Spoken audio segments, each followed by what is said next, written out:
Hello बच्चों, welcome to home science class. आज हम हमने लेसन 3 कंप्लीट किया था अपना। आज हम लेसन 4 स्टार्ट करेंगे, जिसका नाम है सामान्य बीमारियां एवं बचाव। ठीक है, यानी कि कुछ बीमारियों के बारे में आज हम पढ़ेंगे, कौन कौन सी बीमारियां होती हैं और उनसे हम कैसे बच सकते हैं, उनके बारे में पढ़ेंगे। आइए देखते हैं।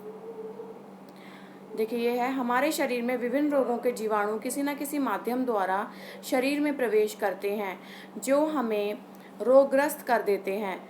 वैसे रोगों का संवहन जल, भोजन, वायु के द्वारा होता है, परंतु बहुत से ऐसे रोग होते हैं जिनका संवहन जीव जंतुओं द्वारा होता है। तो मच्छर, पिस्सू, मक्खी आदि भी रोगों के संवहन में सहायक होते हैं।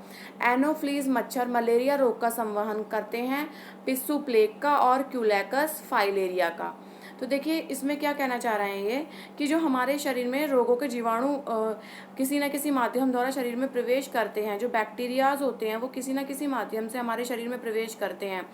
तो ज़्यादातर माध्यम क्या माना जाता है? जल, भोजन, वायु।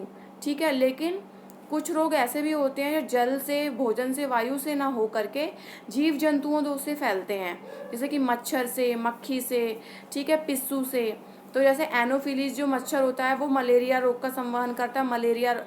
एनोफिलीज मच्छर के काटने से मलेरिया रोग होता है। ठीक है, पिस्सू से प्लेग का रोग फैलता है और क्यूलेकस से फाइलेरिया का रोग फैलता है। ठीक है, आइए और देखते हैं कि और कौन कौन से रोग हैं। ये देखिए, आइए अब हम जानेंगे कुछ रोगों के बारे में, मच्छर के काटने पर कौन कौन से रोग होते हैं। ठीक है, देखिए, ये है मलेरिया। मलेरिया रोग एनोफिलीज मादा मच्छर के काटने से होता है। यह मच्छर जब स्वस्थ व्यक्ति को काटता है तब उसके रक्त में मलेरिया के कीटाणु प्रवेश करके रोग उत्पन्न करते हैं। देखिए, जो एनोफिलीज जो मच्छर होता है उसके काटने से कौन सा रोग होता है? मलेरिया रोग होता है। ठीक है, जब ये स्वस्थ व्यक्ति को काट लेता है तो उसके ब्लड में मलेरिया के जो कीटाणु होते हैं वो एंटर कर जाते हैं और एक स्वस्थ व्यक्ति को जो मलेरिया हो जाता है। इसके लक्षण क्या क्या होते हैं? इसके लक्षण देखिए होते हैं, बार बार इसमें बहुत ज़्यादा बुखार आता है, बहुत तेज़ी से, और बार बार चढ़ता है और बार बार उतरता है। ठीक है, बुखार चढ़ते समय बहुत ठंड लगती है, कपकपी उठती है इसमें। कभी कभी उसका जी मचलाने कभी कभी जो रोगी होता है, रोगी का जी मचलाने लगता है और पित्त का वमन होता है, यानी कि पानी पानी सा निकलता है उसकी उल्टी में। वमन माने उल्टी होना। सिर भी भारी हो जाता है। जब ज्वर उतरता है तो पसीना आता है। जब बुखार एकदम, इसमें क्या होता है, बुखार चढ़ता उतरता रहता है तो उसमें पसीना आता है। रोगी कमजोरी का अनुभव करता है और रक्त की बहुत कमी हो जाती है। ठीक है, रोगी जो वह बहुत कमज़ोर हो जाता है और उसमें खून की भी कमी हो जाती है। मलेरिया से पीड़ित व्यक्ति की देखभाल करते समय निम्नलिखित बातों पर ध्यान देना चाहिए। मलेरिया के रोगी को पूर्ण विश्राम करना चाहिए। सोते समय मच्छरदानी का प्रयोग करना चाहिए ताकि मच्छर ना काटें, और हल्का और सुपाच्य भोजन देना चाहिए रोगी को। ये हर बीमारी में होता है कि रोगी को हल्का ही भोजन देना चाहिए, ज़्यादा हैवी भोजन नहीं देना चाहिए, क्योंकि जो रोगी का जो पाचन शक्ति होती है वो रोग के दौरान थोड़ी कमज़ोर हो जाती है। ठीक है, अतिशीघ्र डॉक्टर से संपर्क करके मलेरिया की जांच करवानी चाहिए। मच्छरों से बचने के उपाय। मच्छरों से बचने के कौन कौन से उपाय हैं? घर में या आसपास के गड्ढों में पानी एकत्र ना होने दें, क्योंकि मच्छरों का जन्म इन्हीं स्थानों में होता है। जो घर में आसपास के गड्ढे हैं उनमें जहाँ अगर पानी इकट्ठा होगा वहाँ मच्छर बहुत जल्दी पैदा हो जाते हैं, और इससे फिर क्या होता है, मच्छर काटेंगे और काटने से फिर यही मलेरिया नामक रोग फैलता है।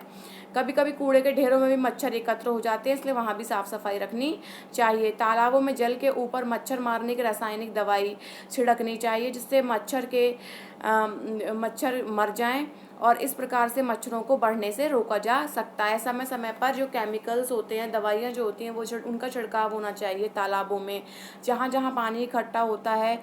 या वैसे भी रोज रात को, जैसे देखा होगा आप लोगों के जिस भी गली मोहल्ले में आप रहते हैं, रात को रोज मच्छर छिड़कने वाली दवाई आती है ना, तो वो इसीलिए होती ताकि मच्छर पैदा ना हो जाएं, और अगर मच्छर हो गए तो तरह तरह के रोग फैलेंगे। कमरे में फ्लिट छिड़कने से मच्छर मर जाते हैं। जो आपकी ये दवाई आती है ना, फ्लिट मच्छर छिड़कने वाली, तो उससे भी अगर आप अपने कमरों में छिड़क सकते हैं, और थोड़ी देर के लिए कमरों को खाली करके बंद करके छोड़ दीजिए। रात में सोते समय मच्छरदानी का प्रयोग करें ताकि आपको मच्छर ना काटें। फाइलेरिया। फाइलेरिया रोग क्यूलेक्स जाति के मच्छर के काटने से होता है। फाइलेरिया रोग कौन से मच्छर के काटने से होता है? क्यूलेक्स, ठीक, क्यूलेक्स। क्यूलेक्स मच्छर कमरे में अंधेरे स्थानों तथा गहरे रंग के कपड़ों के पीछे छिपे रहते हैं। रात्रि को उन स्थानों से निकलकर मनुष्य को काटते हैं और उन्हें रोगी बना देते हैं। इसके क्या क्या लक्षण हैं? पैर में सूजन आ जाती है, चलने में परेशानी होती है। लक्षण प्रकट होने पर तुरंत डॉक्टर से मिलकर इसका उपचार कराना चाहिए। फाइलेरिया से बचने के लिए भी वही उपाय अपनाना चाहिए जो बचाव मलेरिया के होने पर किया जाता है। श्वसन संबंधी रोग, श्वसन माने सांस लेना। सांस से संबंधित कौन कौन से रोग होते हैं? सजीव प्राणी को ऑक्सीजन की आवश्यकता होती है। हम लोगों को, हम जो ह्यूमन बींग्स हैं, हम जो इंसान हैं, हमें जीने के लिए ऑक्सीजन की आवश्यकता होती है। यह ऑक्सीजन हमारे शरीर में श्वसन क्रिया के द्वारा प्रवेश करती है। ये जो ऑक्सीजन होती है हमारे शरीर में किससे प्रवेश करती है? श्वसन, सांस लेने से। आप सबने पढ़ा भी होगा कि जब हम सांस लेते हैं तो ऑक्सीजन जाती है हमारी बॉडी में, जब हम सांस छोड़ते हैं तो कार्बन डाइऑक्साइड निकलती है, ठीक है। यदि इस प्रक्रिया में किसी भी प्रकार की बाधा उत्पन्न हो जाती है तो व्यक्ति निम्नलिखित रोगों से ग्रसित हो जाता है। जुकाम। प्राय लोग जुकाम को एक साधारण रोग समझकर टाल देते हैं, परंतु ऐसा नहीं है। ब्रोंकाइटिस, निमोनिया और तथा क्षय जैसे गंभीर रोग भी एक साधारण जुकाम से प्रारंभ हो सकते हैं। जो हम लोग जुकाम होता है हम लोग इसे क्या मान लेते हैं? साधारण रोग मानते हैं, लेकिन ऐसा नहीं है। जुकाम जो होता है उसका भी हमें प्रॉपर अपना इलाज कराना चाहिए, लेकिन ब्रोंकाइटिस, निमोनिया, क्षय जैसे गंभीर रोग भी एक साधारण जुकाम से प्रारंभ हो सकते हैं। यानी कि ये जो बीमारियां हैं ये भी एक जुकाम के द्वारा शुरू हो सकती है, इसलिए हमें जुकाम का जल्द से जल्द इलाज करना चाहिए। कारण: मौसम और वातावरण के तापमान में परिवर्तन, जैसे किसी बंद और गर्म स्थान से सहसा खुले और ठंडे स्थान में जाना। मौसम और वातावरण के तापमान में परिवर्तन, जब मौसम में बदलाव होता है तब भी आपने देखा होगा कि हम लोगों को सर्दी जुकाम हो जाता है, गले में दर्द होने लगता है, ठीक है। तो ये सब मौसम के बदलाव के कारण ही होता है। मुख, नासिका, ग्रीवा में कोई दोष उत्पन्न हो जाना, आपकी यहाँ नाक की नलियों में, मुंह या ग्रास नली में कोई भी दोष उत्पन्न होता है तो हमें ये जुकाम हो सकता है। धूल, धुआं, रासायनिक पदार्थ जैसे दूषित वायुमंडल, जैसे कल कारखानों से निकला हुआ जो धुआं होता है, जब वो हमारे अंदर आता है तब हमें ये प्रॉब्लम हो सकती है।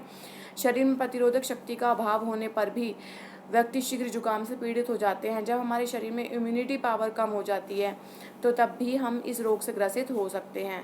भोजन में विटामिन की कमी होना या अधिक धूम्रपान इस रोग के आक्रमण में सहायक होते हैं, ठीक है। विटामिन की कमी हो जाना, प्रोटीन्स की कमी हो जाना हमारे भोजन में, तब भी हम रोगों से ग्रसित हो जाते हैं।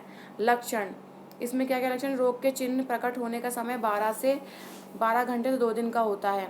सबसे पहले नासिका में भारीपन अनुभव होगा, छींक आएंगी, कपकपी आने लगेंगी, नासिका नेत्र की सूजन बढ़ जाएगी। कभी कभी होता है जुकाम में हमारी आंखें भी सूज जाती हैं, इतना जुकाम होता है, आंखों में पानी भी आने लगता है, नाक में पानी आने लगता है। नेत्र, हमारी आंखें सूज जाती हैं, लाल हो जाती हैं, और हमारे सिर में भी दर्द होता है और हमें हल्का हल्का बुखार भी होता है। उपचार: यदि रोग प्रारंभ होते ही सावधानी बरती जाए तो शीघ्र ही मुक्ति मिल जाती है। अगर शुरू में ही आप ध्यान दे ले, गर्म पानी पिएं, ठीक है। और रोगी को चाहिए कि हाथ, मुंह तथा अपनी नासिका गर्म पानी से साफ कर ले, फिर गर्म चाय पिएं, काढ़ा बनाकर पिएं या और आराम करें। खांसी, छींक आने पर साफ रुमाल का भी प्रयोग करना चाहिए और अपने मुंह पर खांसते समय, छींकते समय अपने रुमाल का प्रयोग करें। हल्का एवं सुपाच्य भोजन खाना चाहिए। भोजन में विटामिन ए और डी और खनिज पदार्थ प्रचुर मात्रा में लेना चाहिए। स्वर यंत्र की सूजन, ठीक है, गले में वूपिंग कफ। यह रोग मुख्यतः जुकाम के कारण होता है। जब हमारे कफ हो जाता है बहुत ज़्यादा, आवाज़ में परिवर्तन इसका सबसे बड़ा लक्षण होता है। गला बैठ जाता है ना हमारा, तो ये सूजन आई होती है, गले की जो नलियाँ होती हैं ना, इनमें सूजन आ जाती हैं। कभी कभी कंठ से आवाज़ निकलना भी बंद हो जाती है, कहते हैं ना गला बैठ गया, तो वो यही होता है। कंठ में खराश तथा घुटन का अनुभव होना, श्वसन गति तीव्र हो जाती है, सांस, क्योंकि जब हमारी ग्रास नली ही सूख जाएगी, कि स्वर यंत्र ही हमारा सूख जाएगा, तो हमें सांस लेने में भी तकलीफ होती है। सांस लेने में क्या होता है? अधिकतर रोगी को हल्का ज्वर रहता है और नाड़ी की गति तीव्र हो जाती है। उपचार क्या होता है? रोगी को बिस्तर पर गर्म रखना चाहिए, और रोगी को गर्म पानी में एक चुटकी नमक डालकर गरारा करना चाहिए। रोगी को सादा व हल्का भोजन करना चाहिए। ठीक है। अगला देखिए, अगला रोग कौन सा है? अगला रोग है निमोनिया। अगला रोग है निमोनिया। निमोनिया को फेफड़े की सूजन के नाम से भी जाना जाता है। प्राय एक ही फेफड़ा इससे प्रभावित होता है। कभी कभी दोनों ही फेफड़े साथ साथ या एक के बाद एक रोग में प्रभावित होते हैं। इसे डबल निमोनिया कहते हैं। जब दोनों फेफड़े पर प्रभावित हो जाते हैं तो डबल निमोनिया हो जाता है। लक्षण क्या क्या होते हैं? जुकाम हो जाने के 2 या 3 दिन बाद रोगी को बहुत बुखार हो जाता है, बेचैनी होने लगती है। रोगी को प्रारंभ में भयंकर कपकपी होती है। सर्दी के कारण दांत बजने लगते हैं।